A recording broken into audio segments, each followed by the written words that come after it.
and welcome to Behind the Career, the show designed to help you get rid of all the confusing information online and instead see and hear from real people as they talk about their career and training experiences.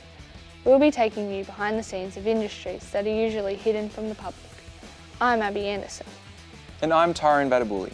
Today we're focusing on the utilities industry, and what better way to show you all the options in this rewarding career than to take you on a tour of one of the largest electricity projects in New South Wales, Snowy 2.0. This episode focuses on trades within the utility industry such as metal fabrications, electricians, project engineers, project managers, and training and HR managers, all located on site at Snowy 2.0's concrete segment factory, located at Polo Flat, just outside of Cooma.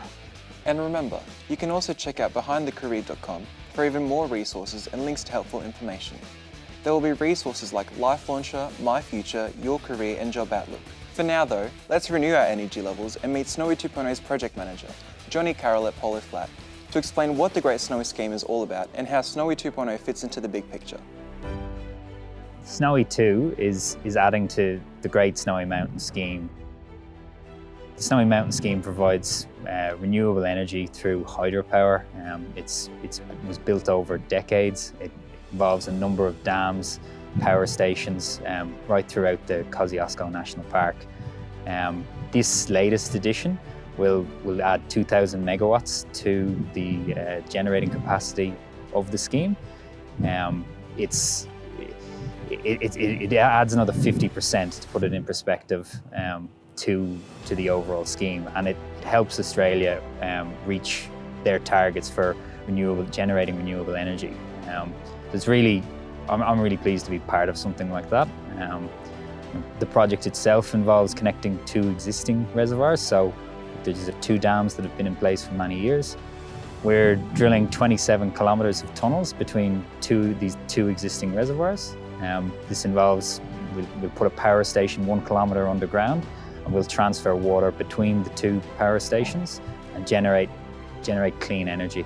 We're standing at the precast factory for the TBM segments. So here we'll produce the tunnel lining. The tunnel lining is 10 metres in diameter.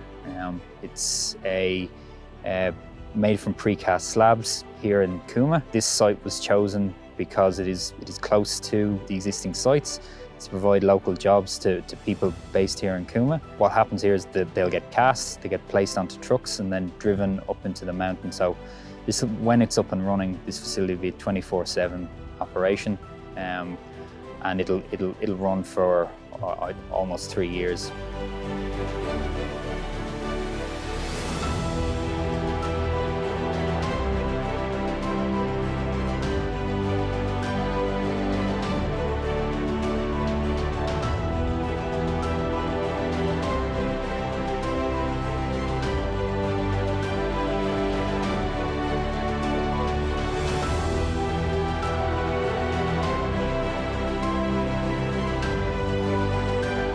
That looks amazing, Tyrone.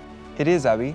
Let's power on and we will see that there are plenty of other career options with Snowy and their contractors such as Future Generation, who will work in collaboration with Snowy, providing engineering and construction support across the site. Great time to meet with Aaron then, who is the Training and HR Mobilisation Manager for Future Generation.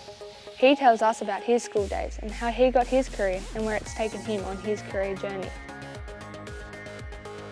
I wasn't the most academic kid. I hated science, maths and English, loved my PE.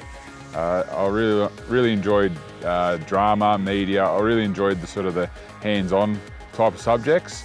If I had my time again, I would actually put more time and energy into maths, science and English, because I've now realised how important it is in the real world. What did I do when I left school? I actually worked at a precast yard.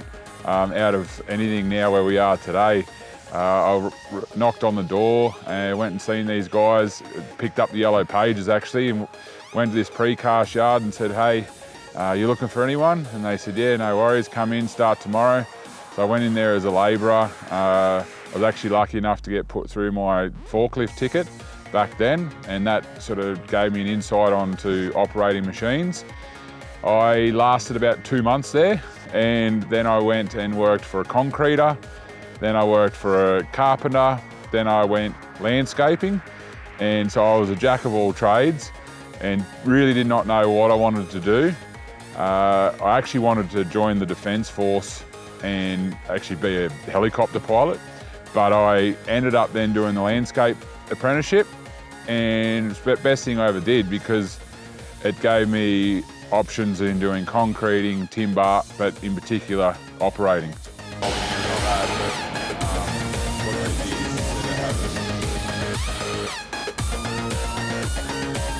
I was working as a trainer in Melbourne on the Westgate Tunnel project, and then I seen the job advertised as the training manager here for the Snowy 2 project.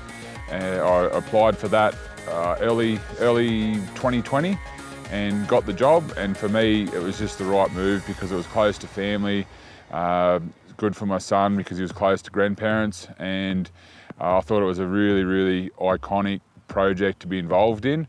It's a part of Australian history from Snowy 1 to Snowy 2, so it was a no-brainer for me to take the job. So my job is the training manager, so I look after upskilling, I look after our apprentices. I've got 10 electrical apprentices at the moment. I've got some more apprentices starting as well in the mechanical field, surveying. I've got some white collar doing, Cert 4s and diplomas. The other thing as well, as part of major project, there's lots of machines from forklifts to EWPs to people need to refresh their working heights, CPR, LVR, high voltage switching. So obviously down the tunnel boring machine, TBMs, we've got high voltage power that actually powers the TBM. So we need to have high voltage switching operators to be able to turn the power on and off when needed. That also powers the camps as well on site. Pathways and opportunities. So my suggestion is if you're still at school, stay in school. I've actually got some school-based apprenticeship trainees here at the moment at Polo Flat, and they're doing a Cert 3 in process and manufacturing, and that keeps them in school. They still get their HSC, but throughout that, they're staying in school, they're getting experience, getting a taste of what the project's about. So that is a great pathway as well if you can get that opportunity. But having Year 12 behind you is one of the biggest pathways. I recommend everyone stay in Year 12, really understand your maths, English and science, because there is so much out here that will help you when you get here, if you are very good with your maths and science in particular. I know a lot of people that have actually studied a trade and they're now supervisors or superintendents or project managers. So Abby, the next two people we will meet talk about how you don't need to be the best at school to go into a successful career within the utilities industry, and prove you even have time to work in other employment roles, fit in gap years and travel before settling down. That's right, Tyrone.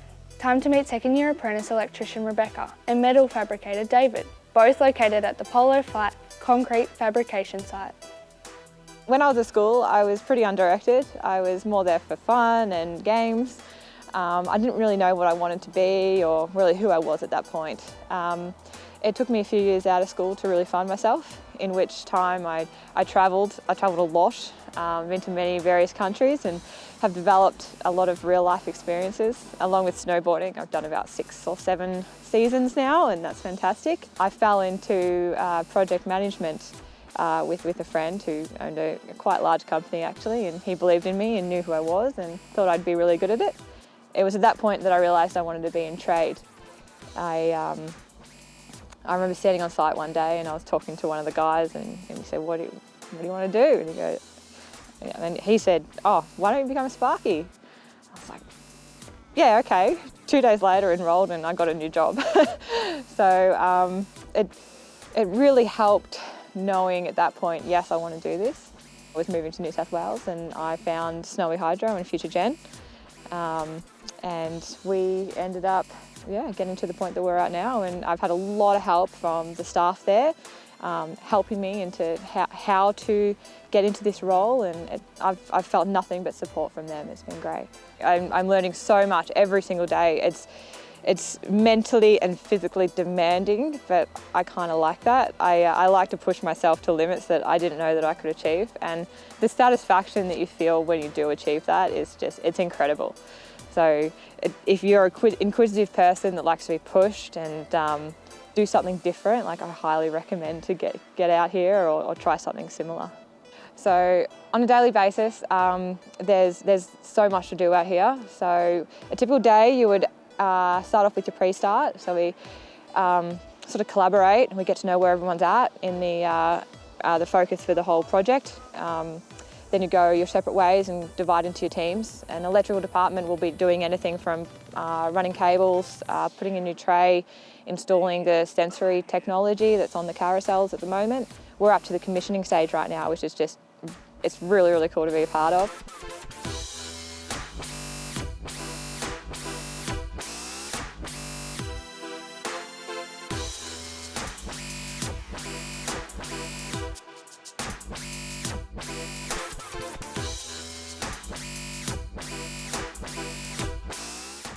TAFE is fantastic. Now, we are rural, so we live quite far away from where we wanted to study. So we do block release. Block release is delivered 4 times throughout the year in school holidays.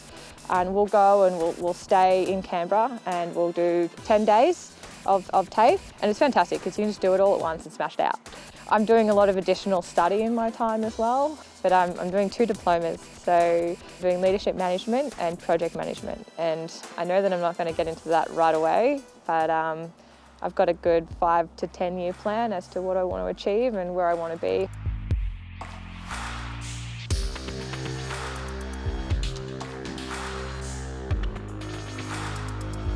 So what advice I would give myself is that this is an option, because I didn't know what I wanted to do. But if this was an option, I probably would have said yes straight away. All I had was going to be, I don't know, like accounting or something behind a desk. And if someone said, get into construction, I've been, yeah, that suits me. So yeah, look at different avenues. It's not just a tight box that you live in. There's lots of many things out there. So for a female working in a trade, yeah, it can be hard, but give it a go. And if you don't like it, that's fine. But you know, it could turn into where we are now. It's fantastic. I wasn't the most academic. I was okay at maths. I enjoyed science and sport. Definitely wasn't the greatest school student, but I always tried hard. I always wanted to be a bit of a builder. I always liked, you know, constructing things throughout 10 years and that, building go-karts and stuff like that. So yeah, I totally enjoyed doing that. Yeah, I left school in year 10 to become a boilermaker. So a welder, metal fabricating. From that led to, you know, doing steel erections, putting up big factories like so.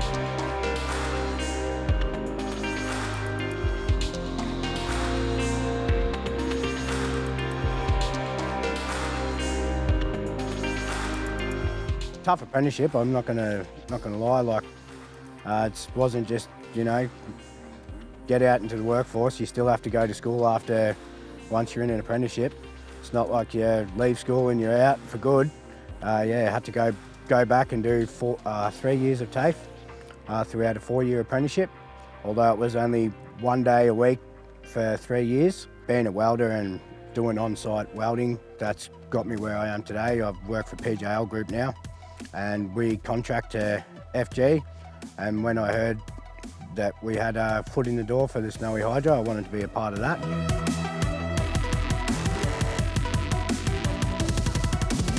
I've got a few qualifications. The boilermaking is my main qualification, but then I've got tickets, my white card, which that allows me to get onto a construction site. Then I've got my forklift, dogging. I can operate a C6 crane, EWPs. So yeah, do all the, get up in the high spots and erecting all the steel. We do a lot of different stuff, mainly installations inside the shed, and there's a lot of welding to do with when you've got the steel up in the air. We've had to do a lot of steel repairs. It's good to be a part of it, good to be down here and, you know, work with a variety of people. We get to work with electricians. I work with mechanical fitters, riggers, crane drivers, and yeah, it's just good to be out and the different varieties of people I get to meet. If I was to give one piece of advice to my younger self, it would be to stay at school. Sometimes it's a bit of a struggle, but you'll get through it, and there's always someone there that can help you. We will now meet with Henry, who works directly for Snowy and is a graduate project engineer who always knew he wanted a career in engineering. That's right, Abby, and since taking his role with Snowy too, Henry says he hasn't looked back. You could say he's engineered his own destiny. Then we'll finish up with some sound advice from Johnny on what it takes to be successful in any field. I always knew I wanted to be sort of in the engineering space. Didn't really know day to day what that sort of involved, but at the end of the day, you've got to sort of make a decision and take a punt on it, and I haven't looked back since then, and I've really enjoyed it. Straight after high school, I did a 12-month traineeship with Snowy Hydro. I originally sort of planned to do that for a year and then go straight off to uni for 4 years. But during that time, I sort of landed a cadetship with Snowy for 5 years. It basically involves 4 years of uni and about 2 years of work experience. So then sort of wrapped that up and landed an opportunity with on the Snowy 2 project straight after that, and yeah, grabbed that with both hands, and here we are. Love it.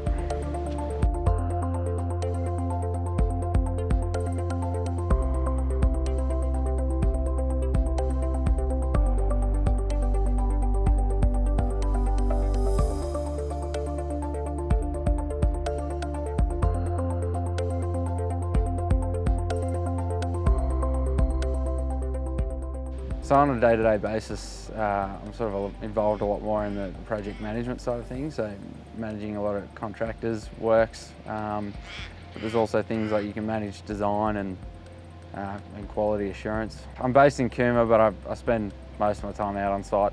So I guess there's the engineering degree side of this job, but there's a lot sort of more than just that. There's the on-site experience, sort of learning what happens on the ground is quite different to what uni is. So that's sort of been a big challenge for me, and that's something I've enjoyed and enjoyed to be challenged on every day.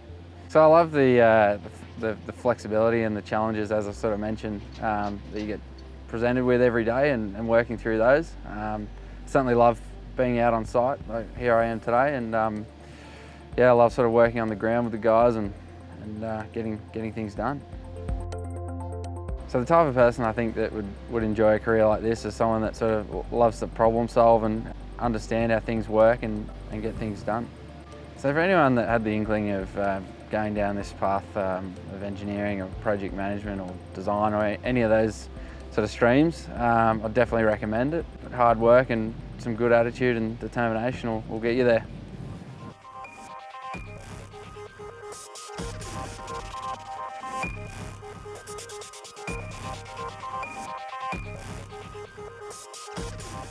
You need to be able to put in the extra effort. You always need to put your hand up and say you're ready to do something. And I think that's good advice. You know, the background technical skills are important, and you can work on those at university, but you really need to be able to work hard and be ambitious and put your hand up, and that'll take you a long way.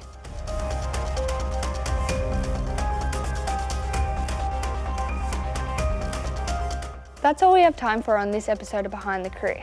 If you'd like to find out more about a career in utilities, go to behindthecareer.com. If you'd like more resources or have questions about a different career path, talk to your careers advisor or teacher about the many options available. We'll be back next time with another career option and another behind the scenes look into how it all works. See you then. Bye.